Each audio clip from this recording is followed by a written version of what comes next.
back at the garage, and it is time to address a few things that we noticed when we were at the track. If you haven't watched the video, first I will ask you to like this video and share it to everyone who is interested in developing the N20. So far, I have to tell you, I am the only one who is sharing a lot of information regarding developing the N20. Of course, there have been a lot of things already people have done, but on things which are budget friendly, something that you can try on your own, I am the only one who is outspoken and showing you what I am doing on this one. And I have not left the platform. Some people will come and say, oh, I did this, and they vanish forever. You don't see them anymore. But I keep it consistent to show you everything that I'm doing to this platform, different than anyone else you will see on the net. So my only ask is that you like this video and you share it with people who have an N20. Even if you don't have an M20 but you came across of this video, share it to anyone who has a BMW. A lot of things that I do can apply on non-BMW cars. We were at a track. I shared my excitement and also different things that had happened at the track, and as we are back at the garage, it is time to address those things. I had a blow-by, a serious blow-by. People will say that you won't get a blow-by on N20, but when you start pushing it harder, you will get a blow-by. I've had an oil catch can, but that was removed just because I was doing a full rebuild and the motor was in and out. I was taking out the motor, putting it back, taking out, putting it back. So a few things, I didn't put them back.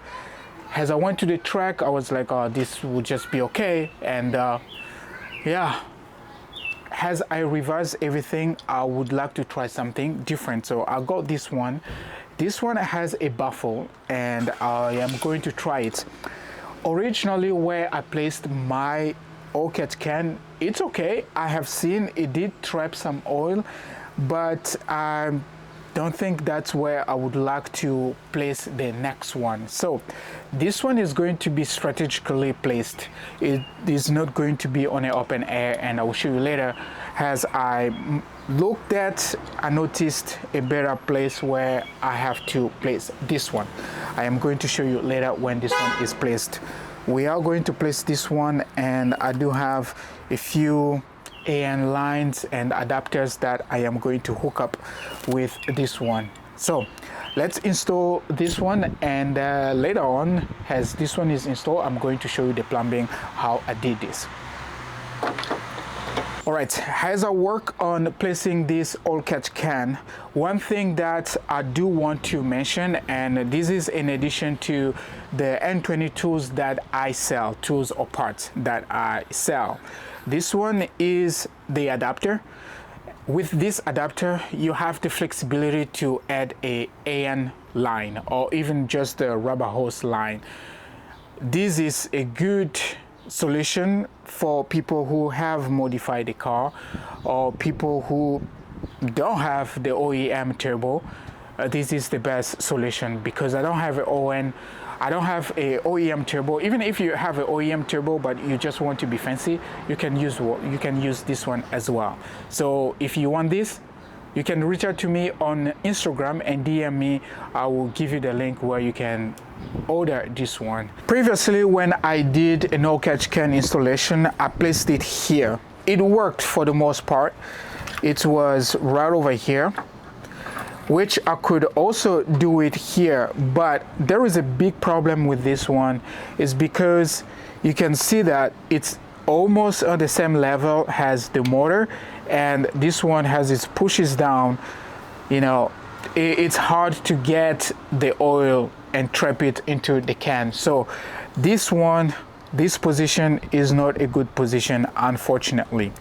That being said, this one is going to be placed at a very strategic position that I noticed and will work really well. It's gonna take me a while to get that finished, so let me get working, and later on I will show you how that is going and where I place this one.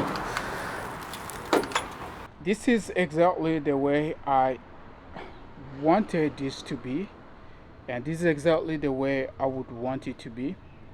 I used a few tools. I used this one if you know this tool. I'll link this in the description. This is a rivet tool, and of course when you have the rivet tool, you have the rivet nut right here and some bolts and stuff. Now let me show you the way it came up. I made a mistake. I was using a power tool and I stripped a bolt. Alright, there it is, sitting right there, and that's exactly the way I wanted this to be. It's tucked in and looks just like OEM, which I'm very happy with the way it is sitting right now. And look at, it's very strong, it's not moving anywhere. You see the top bolts will have added stronger security right there, but unfortunately this is not the case. But this bolt right at the bottom and the one at the top are doing a good job, which I'm very happy with this setup.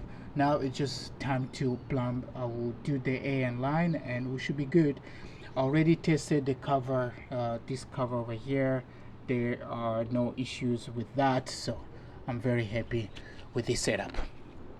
And from this side, this is how it looks like right here. You can see it sitting right there. Very good.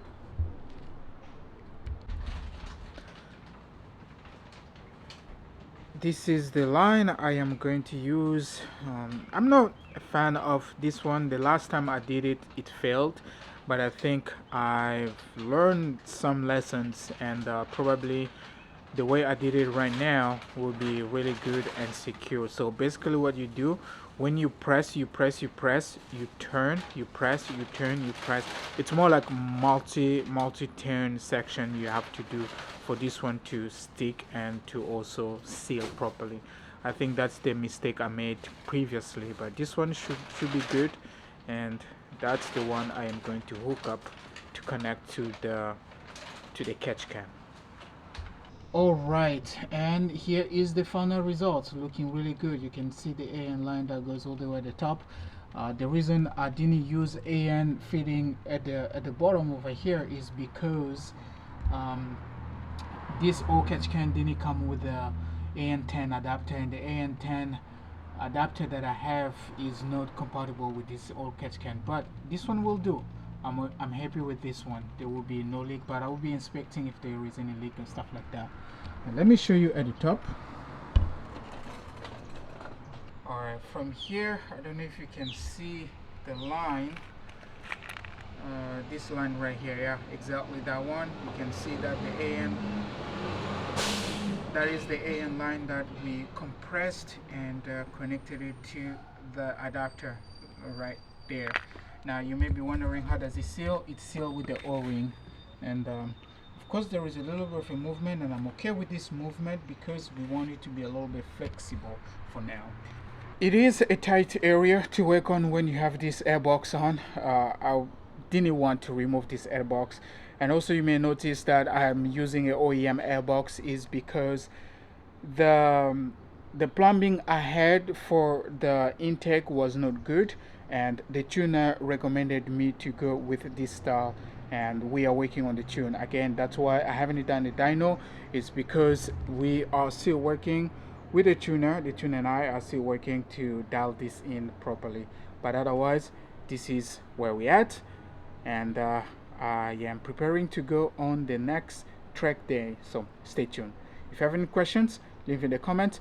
Don't forget to like this video. Don't forget to share this video. Even if you don't own a BMW or you don't own a 920, this is typical. And sometimes I may extend my 3D CAD DIY stuff. If you need some help, you can reach me, DM me on if you need any advice on anything, whatever model you're working on. Yeah, reach out to me on Instagram. I'm always open to answer any questions on Instagram. Otherwise, I'll catch you on the next one.